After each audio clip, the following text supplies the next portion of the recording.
Olá, investidor. Eu sou o Márcio Almeida e estou passando aqui rapidinho para falar sobre o Tesouro Renda Mais. Esse título que foi lançado recentemente pelo Tesouro Nacional com o objetivo de ser um investimento formador de reserva para aposentadoria complementar. Vocês devem ter assistido aí nos últimos dias algumas matérias e reportagens na televisão, inclusive, tratando do Tesouro Renda Mais. Esse título público que pode ser adquirido com aportes a partir de apenas R$ 30 e prazos de 7 a 42 anos, compondo uma reserva aí que vai poder ser transformada em até 20 anos de renda extra. Em função dessas características, o Renda Mais vem sendo comparado e associado aos já conhecidos planos de previdência privada.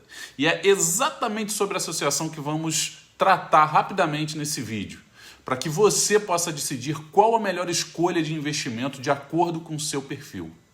Seja bem-vindo ao canal da Focus Trading System.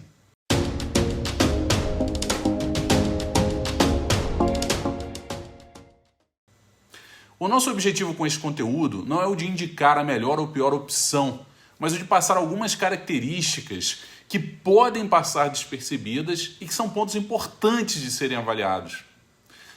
Bom, vamos começar falando do Tesouro Renda Mais, que é um título da dívida pública federal emitido pelo governo, ou seja, quando você aplica seu recurso neles, na verdade você está emprestando seu dinheiro ao governo federal em troca de um prêmio, que são as condições de rentabilidade previstas na contratação do título.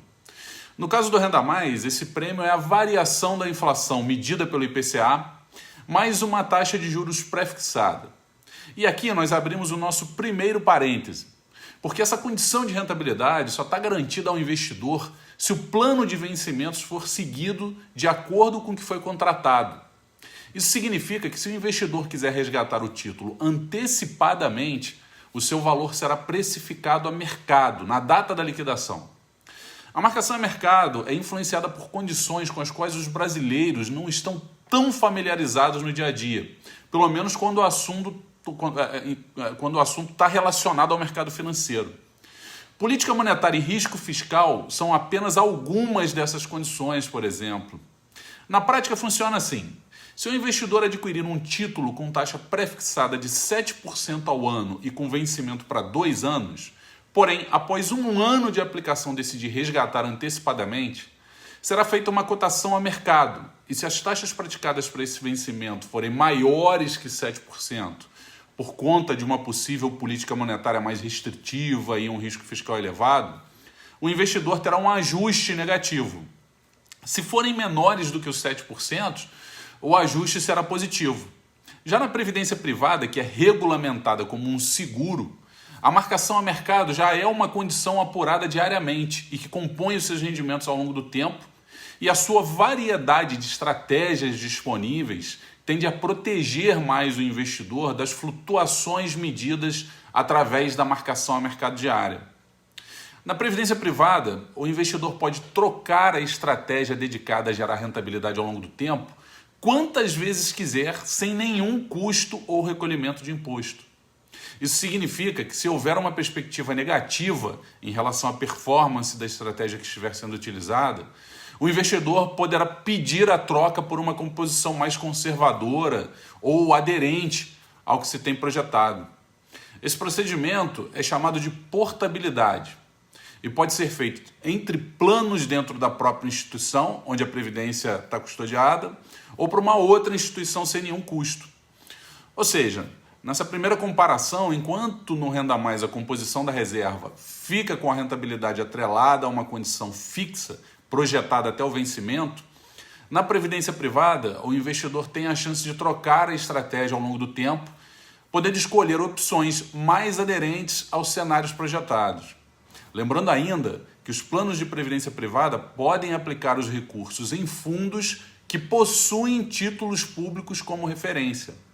É possível até que em breve alguma gestora aí consiga viabilizar lastro com uma carteira teórica lastreada nos Renda Mais, inclusive. Agora vamos tratar da sucessão dos recursos investidos no caso de o investidor vir a faltar. No Renda Mais, a sucessão segue a legislação tradicional de sucessão patrimonial, ou seja, os valores ficarão bloqueados até que o processo de inventário seja concluído e a partilha de bens entre os herdeiros legais possa ser executada. Vale destacar também que, por lei, o processo de inventário deve ser iniciado em até 60 dias após a morte do titular.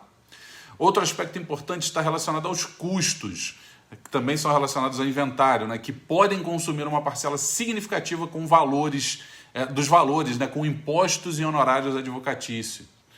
Já na previdência privada, a sucessão é feita em caráter indenizatório e por isso não transita por inventário. Assim, no caso de falta do titular e investidor, os valores aplicados na previdência são distribuídos aos beneficiários indicados ou aos herdeiros legais em até 30 dias após o falecimento, havendo apenas a incidência do imposto de renda sobre os rendimentos auferidos ao longo do tempo em que o recurso ficou aplicado. Agora, em relação aos custos envolvidos na aquisição e permanência, o Renda Mais oferece vantagens mais interessantes no geral, né? Uma vez que não há incidência de taxas na entrada dos recursos e a custódia só é cobrada se o investidor optar pelo resgate antes do vencimento e mesmo assim a taxa cobrada diminui ao longo do tempo. Já o imposto de renda segue a tabela tradicional decrescente, começando em 22,5%, podendo chegar a 15% sobre os rendimentos. Já na Previdência, podem incidir as taxas de carregamento sobre os aportes realizados e as taxas de administração e performance, que, se mal negociadas, podem não ser tão facilmente absorvidas pelos potenciais rendimentos projetados. O imposto de renda depende do perfil financeiro de cada investidor, mas tomando como referência aí o regime de tributação regressivo, ele inicia com 35% e pode chegar a 10%. Bom, pessoal, de um modo geral é isso. As duas operações possuem um objetivo em comum, que é o de formar uma reserva de aposentadoria complementar, mas que possuem características bastante distintas, que se não forem consideradas pelo investidor, podem frustrá-lo. A nossa recomendação é que antes de você tomar qualquer decisão de investimento financeiro, invista primeiro no seu conhecimento. E assim, quando você for buscar uma assessoria especializada para te ajudar na melhor escolha, você não ficará refém das ofertas apresentadas. E lembre-se, diversificação é sempre a melhor escolha. Então procure avaliar as possibilidades com esse olhar de oportunidades que podem te levar a atingir seus objetivos utilizando caminhos diferentes, mas complementares.